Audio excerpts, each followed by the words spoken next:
The massive conference hall of the Interstellar Alliance headquarters hummed with a mixture of anticipation and barely concealed amusement.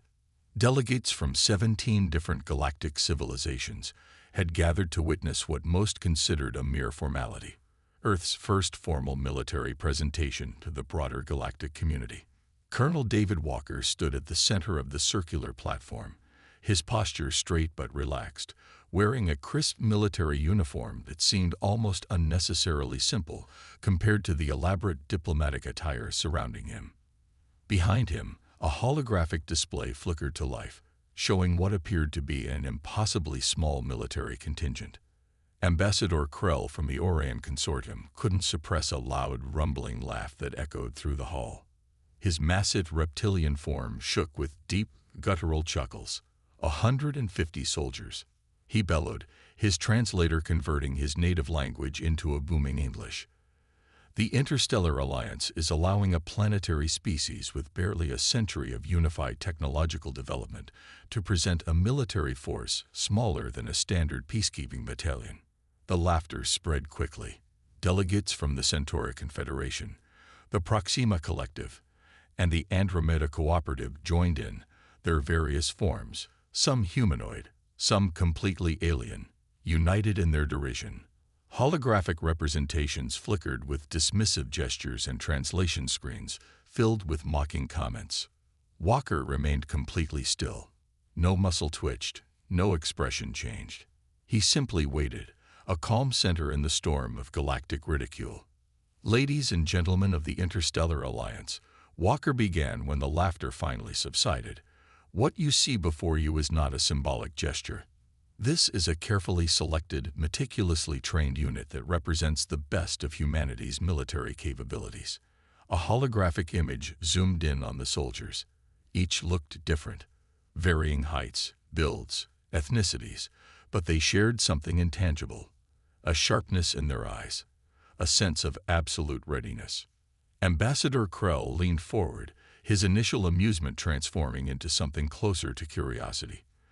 The soldiers didn't look like typical recruits. They looked different. Our selection process, Walker continued, is not about size or numbers.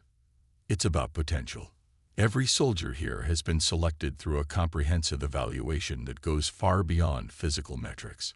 We look for adaptability, strategic thinking, psychological resilience, and the capacity to make critical decisions under extreme pressure. The holographic display began showing snippets of their training, scenarios that looked more like complex psychological and physical challenges than standard military drills. Soldiers navigating impossible terrains, solving complex strategic puzzles while under simulated combat stress, demonstrating skills that seemed to blend physical prowess with intellectual agility. "We understand your skepticism," Walker said, a hint of a smile playing at the corner of his mouth. "Humans are new to interstellar diplomacy. We are the youngest species here, but we are not naive, and we are certainly not weak." Behind him, the holographic soldiers moved with a synchronicity that was almost hypnotic. Their movements suggested not just training, but a deep, intuitive understanding of collective action. Ambassador Krell's laughter had completely died. Now he was studying the presentation with a growing sense of unease. "This unit," Walker said, his voice cutting through the now silent hall, "represents humanity's first step into a larger universe. We are not here to prove our strength through overwhelming force. We are here to demonstrate that true military capability is about quality, not quantity." The presentation ended. The holographic soldiers froze in their last position, a formation that looked both defensive and ready to strike, depending on how one looked at it. Silence filled the conference hall. The earlier mockery had completely evaporated, replaced by a new emotion that was a mixture of confusion, respect, and a growing sense of concern. Humanity had just made its first impression on the galactic stage, and it was nothing like anyone had expected. The training facility was unlike any military base in human history. Located in a remote region of the Chilean Andes, it was a complex that defied traditional military preparation methods. Here, potential soldiers weren't just trained. They were meticulously crafted into something beyond conventional understanding. Major Richard Green, the architect of this revolutionary selection process, walked through the training grounds with a clipboard and an intensity that seemed to radiate from every pore. His team had developed a recruitment strategy that was part scientific method, part psychological marvel. The selection began with over 50,000 initial candidates, not from military backgrounds, not from special forces, but from diverse walks of life. Scientists, athletes, emergency responders, teachers, even chess grandmasters, and professional gamers. The only common thread was an extraordinary capacity for adaptive thinking and psychological resilience. Physical tests were just the beginning. Candidates underwent a series of increasingly complex challenges that tested far more than muscle and endurance. One day, they might be solving intricate mathematical problems while navigating a freezing mountain terrain. The next, they would be required to learn an entirely new language while simultaneously planning a complex tactical scenario. "We're not looking for soldiers," Green would often explain to his selection committee. "We're looking for problem solvers, human beings who can transform challenges into opportunities." The psychological evaluation was brutal. Candidates faced simulations that pushed the boundaries of human mental endurance. They were placed in scenarios where traditional military training would fail, environments that constantly changed, challenges that had no clear solution, situations that required instantaneous adaptation. A former software engineer named Michael Thompson found himself in a simulation where he had to lead a team through a communication blackout in a hostile alien terrain. The twist: his team members spoke different languages, and resources were extremely limited. Success wasn't about brute force, but about creating communication systems, understanding team dynamics, and making split-second decisions. Another candidate, Alina Rodriguez, a marine biologist, demonstrated an ability to analyze complex ecological systems that translated perfectly into understanding potential combat environments. Her approach wasn't about destruction, but about comprehending and adapting to the ecosystem of conflict. The final selection was ruthless. Out of 50,000 candidates, only 150 made the cut. But these 150 were not just soldiers. They were human potential personified. Physical training was comprehensive but unconventional. Instead of traditional muscle building, candidates learned complete body control. Yoga masters trained them in breathing techniques that could control stress responses. Parkour experts taught movement that transformed urban and natural environments into tactical advantages. Technology played a crucial role. Each soldier was equipped with neural interface devices that could process information at speeds previously thought impossible. These weren't just communication tools, they were extensions of human cognitive capability. Language became a weapon. Candidates were required to become proficient in at least 3 languages and understand the cultural nuances that came with them. Communication wasn't just about speaking, it was about understanding the psychological landscape of interaction. The final test was a simulation that lasted 72 consecutive hours. Candidates were placed in an environment that continuously changed, from Arctic conditions to desert landscapes, from urban warfare scenarios to zero-gravity environments. They had minimal equipment, constantly changing team compositions, and challenges that tested every single skill they had learned. Only those who demonstrated not just survival, but innovative problem-solving, made it through. When Colonel Walker had presented this unit to the Interstellar Alliance, he wasn't just showing a military force.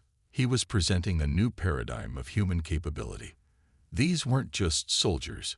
They were living proof of what human potential could achieve when traditional boundaries were completely dismantled.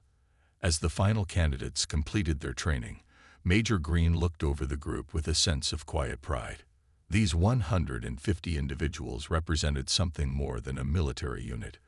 They were ambassadors of human potential, ready to show the galaxy that size and conventional strength were meaningless compared to adaptability, intelligence, and sheer human determination. The tiny army was ready, and the galaxy had no idea what was coming. The border conflict of the Epsilon Quadrant had been simmering for decades. The Valyrian Confederation and the Xin Protectorate had been locked in a stalemate that seemed impossible to break. Massive fleets, advanced weaponry, and billions of resources had been poured into a conflict that moved like a glacial chess match. When the human contingent arrived, most local commanders treated their deployment as a diplomatic formality. 150 soldiers were nothing more than a symbolic gesture, a token presence meant to demonstrate Earth's commitment to galactic peacekeeping. Lieutenant Commander Thomas Blake surveyed the terrain from the mobile command unit. The landscape was a nightmare of fractured crystalline mountains and electromagnetic interference zones that typically scrambled communication and navigation systems. Most military units would be completely paralyzed in such an environment. But the human unit was different. Their first mission was supposedly a reconnaissance assignment. Standard protocol would involve minimal engagement, careful observation, and strategic reporting.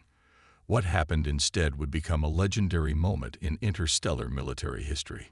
The Xin Protectorate's forward base was considered impenetrable. Surrounded by advanced energy shields, multiple layers of defensive systems, and positioned on a strategic high ground, it had repelled dozens of invasion attempts.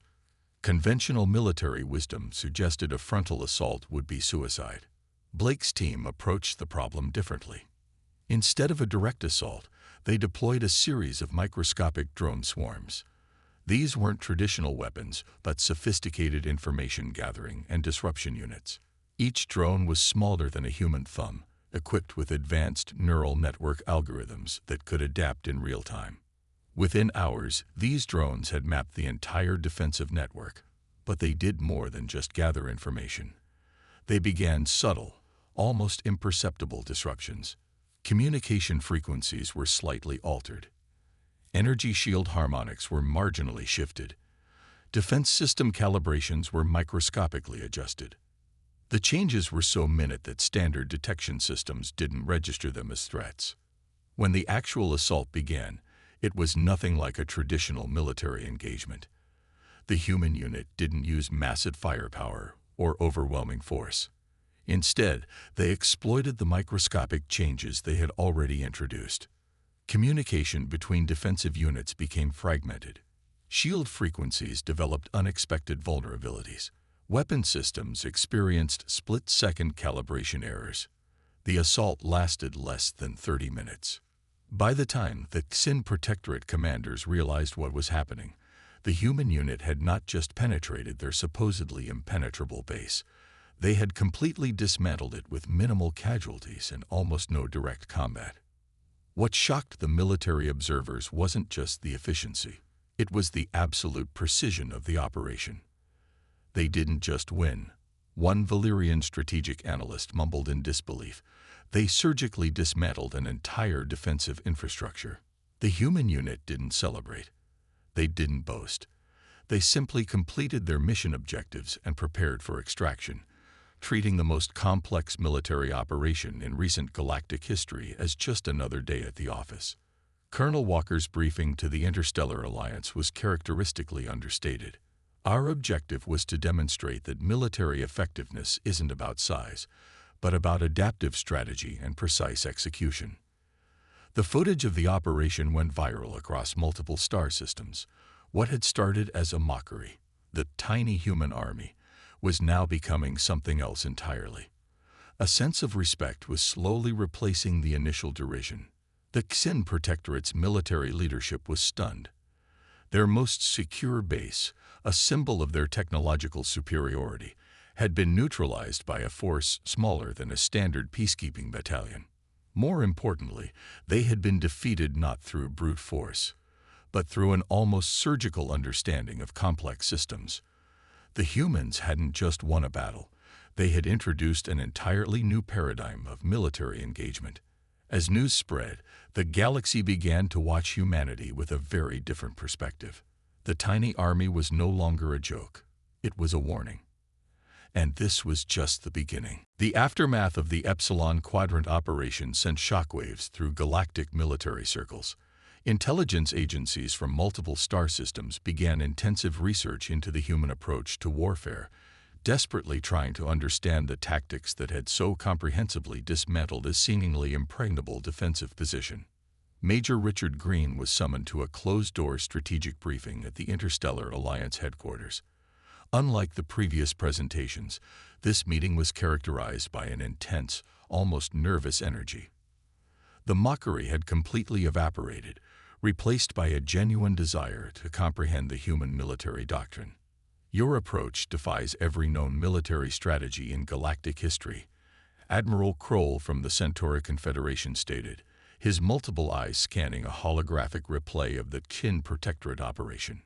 Green explained the core philosophy behind their training. "We don't train soldiers," he began. "We train adaptive problem solvers. Each member of our unit is essentially a comprehensive system, part strategist, part technician, part psychologist." The human approach was revolutionary. Traditional military training focused on following orders and maintaining rigid hierarchical structures. The human unit was different. Each soldier was trained to be an autonomous decision-maker, capable of understanding not just their specific role, but the entire strategic ecosystem of a conflict. The briefing revealed layers of complexity that left the alien military strategists stunned. Their training simulations weren't just physical exercises. They were intricate psychological and technological challenges that forced soldiers to constantly reinvent their approach. One simulation demonstrated their methodology. A team of 5 human soldiers was placed in a completely alien environment with limited resources. Their objective was simple: survive and complete a complex communication mission. But the environment was designed to be impossible: constant environmental changes, communication disruptions, and unexpected challenges. The human team didn't just survive. They transformed the impossible scenario into an opportunity. They created communication networks using improvised technology. They developed new language protocols on the spot. When traditional communication failed, they used everything from light signals to complex gesture systems. Each soldier became a living, breathing solution generator. Admiral Kroll watched the simulation with increasing fascination. "They're not just adapting," he muttered. "They're evolving in real time." The technological approach was equally groundbreaking. While most galactic militaries relied on massive, centralized technological systems, the human unit used a distributed, adaptive network. Each soldier carried sophisticated but lightweight technology that could be quickly reconfigured. Their neural interface systems were particularly impressive. Unlike traditional communication devices, these were almost organic in their ability to process and redistribute information. When one communication channel was compromised, the entire unit could instantly shift to alternative methods. Lieutenant Commander Thomas Blake explained their core principle during the briefing. In human military doctrine, technology is not a weapon. It's an extension of human cognitive capability. Our goal is not to overpower, but to understand and redirect. The strategic implications were profound. Traditional military thinking was about overwhelming force and rigid strategic plans. The human approach was fluid, almost organic in its complexity. Each soldier was trained to be a complete strategic unit. They could analyze technological systems, understand psychological dynamics, create communication protocols, and make split-second decisions that integrated multiple layers of information. "We're not just preparing for the last war," Blake continued. "We're preparing for wars that haven't even been conceived yet." The briefing concluded with a sense of both admiration and concern. The human, tiny army was no longer just a military unit. It was a living, breathing demonstration of a completely new approach to conflict resolution. As the alien military strategists left the briefing room, one thing became clear: humanity had introduced a paradigm shift in understanding military strategy. They weren't just participants in the galactic military ecosystem. They were about to redefine it entirely. The tiny army had just revealed its true potential, and the galaxy would never be the same again. The Andromeda conflict erupted with a suddenness that caught most galactic powers off guard. What had begun as a territorial dispute between the Proxima Collective and the Orion Consortium quickly escalated into a full-scale interstellar war that threatened to consume multiple star systems. The human contingent found themselves at the epicenter of a conflict that was rapidly spiraling out of control. Traditional military strategies were failing. Massive fleets clashed in space, entire planetary systems became battlegrounds, and billions of lives hung in the balance. Lieutenant Commander Thomas Blake received the deployment orders with the same calm demeanor he had shown in previous missions. The tiny army was being tasked with what seemed like an impossible mission: stabilizing a conflict zone that had already consumed 3 major planetary systems. Their insertion point was the Proxima 7 system, a fractured war zone where conventional military tactics had resulted in nothing but mutual destruction. The planetary surface was a nightmare of electromagnetic interference, constant orbital bombardments, and complex terrain that made traditional military movement nearly impossible. Most military units would have been paralyzed. The human contingent saw an opportunity.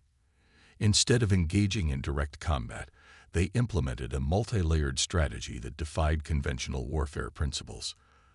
Their approach wasn't about winning through firepower, but through comprehensive system disruption. First, they deployed their now famous micro-drone networks. But this time, the drones did more than gather intelligence. They created complex communication webs that began to interrupt enemy coordination. Communication channels became unreliable. Strategic plans began to fall apart from within.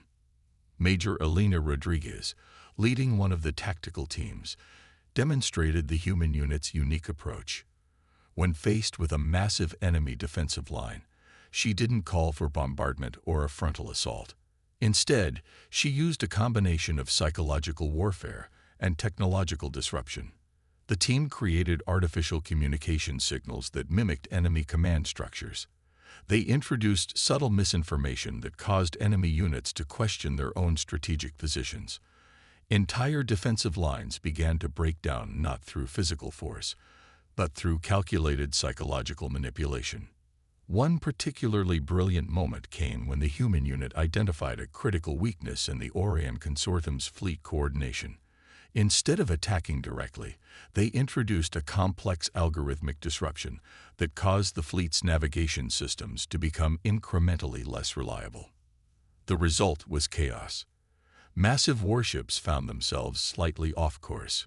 Communication became fragmented, and strategic cohesion collapsed.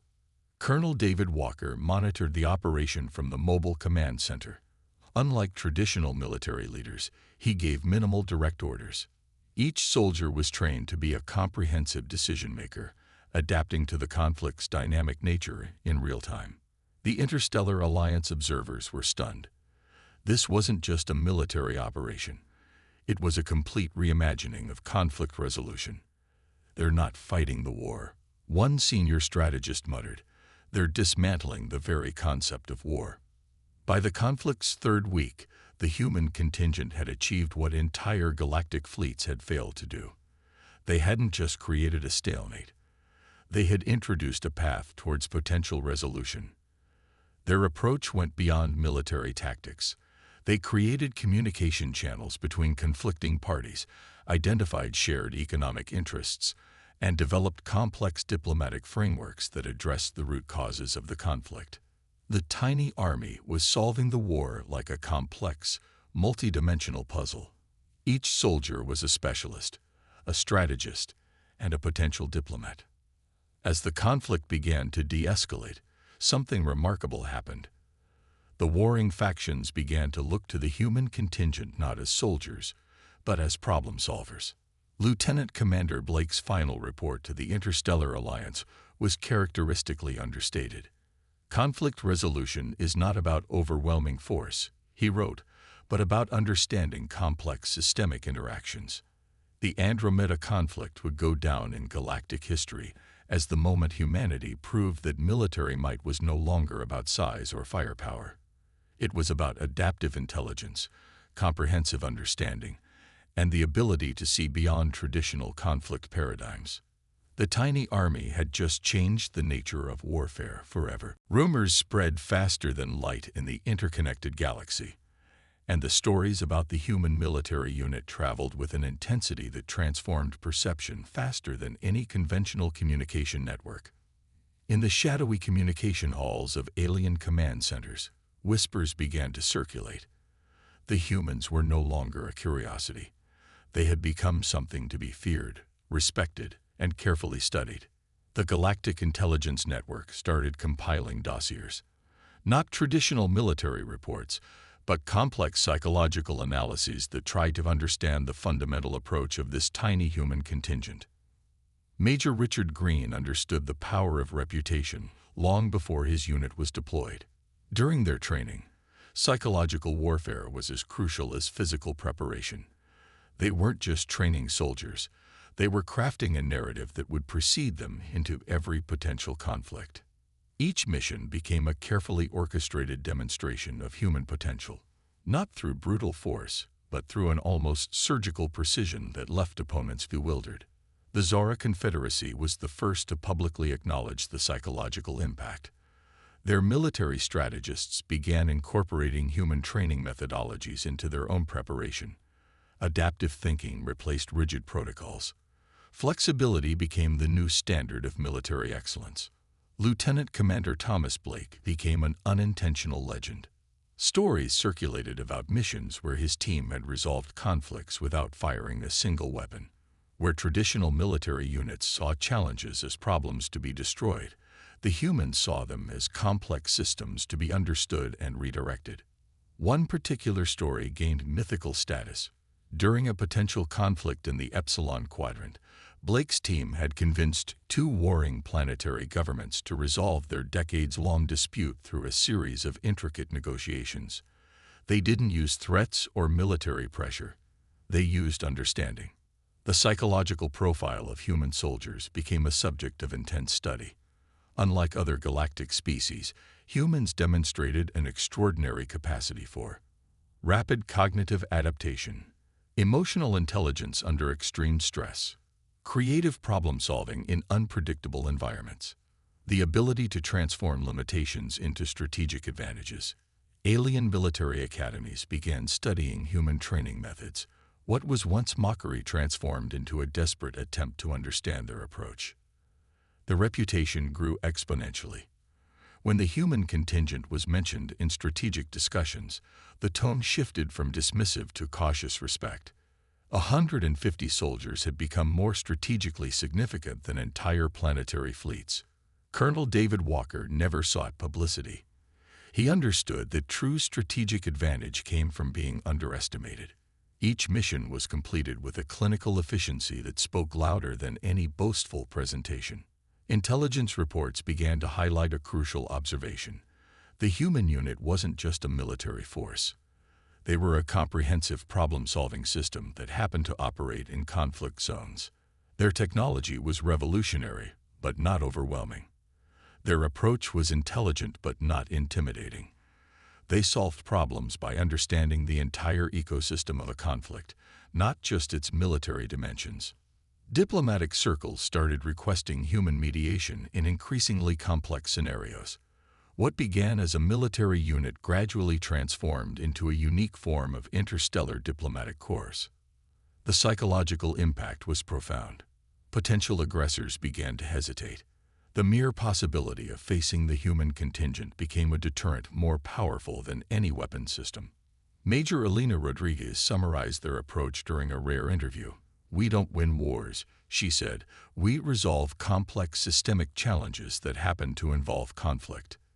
This wasn't just a military reputation. It was a fundamental reimagining of conflict resolution.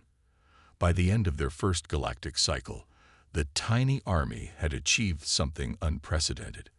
They had transformed from a laughable concept to the most respected and strategically significant military unit in the known galaxy. Not through size, not through firepower, but through an extraordinary demonstration of human potential. The reputation was complete, and the galaxy would never look at humanity the same way again. The Interstellar Alliance Grand Assembly was unlike any diplomatic gathering in galactic history. Representatives from over 30 star systems gathered in the massive crystalline chamber, their anticipation palpable. The agenda was simple yet profound: formal recognition of humanity's military contribution. Colonel David Walker stood at the center of the circular platform, the same position he had occupied during their first presentation. But everything had changed. The 150 soldiers who had once been mockingly called the Tiny Army now represented something far greater than a military unit. They were living proof of humanity's potential, a comprehensive demonstration of adaptive intelligence, strategic thinking, and a revolutionary approach to conflict resolution. Major Richard Green, seated among the delegation, reflected on their journey.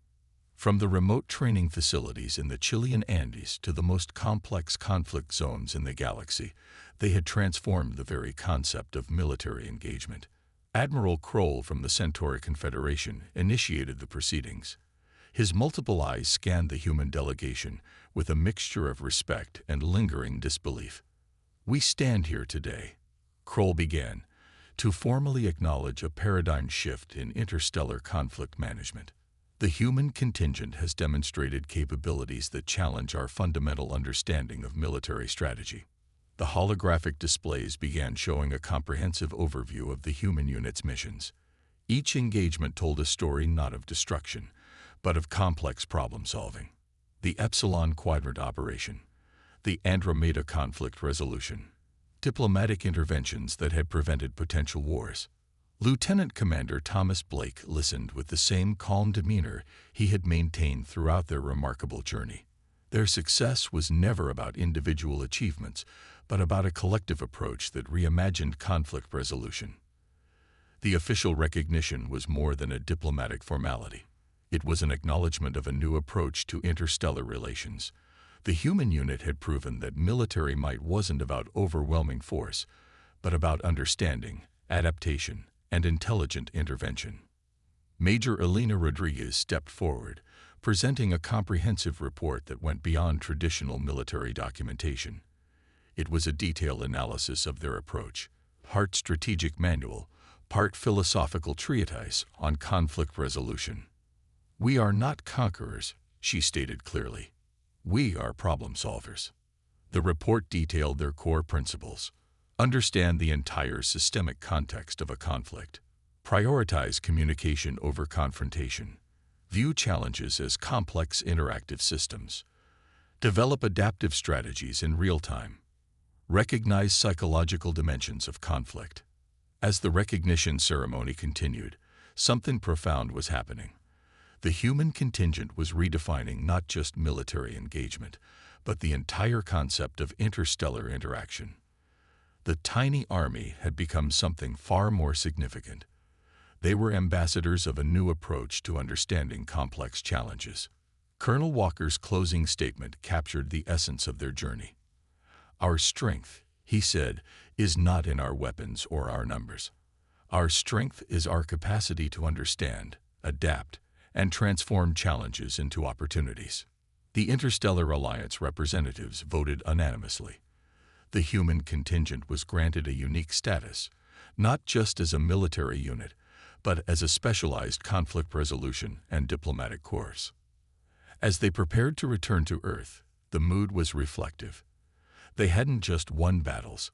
They had introduced a completely new way of thinking about conflicts, challenges, and human potential. Major Green looked at his team, no longer just soldiers, but comprehensive problem solvers who had changed the galactic understanding of what humanity could achieve. The tiny army had done something extraordinary. They had shown that true strength isn't about size or firepower, but about intelligence, adaptability, and the extraordinary potential of human creativity. Their journey was far from over. In fact, it was just beginning. The galaxy watched, waited, and wondered what humanity would do next.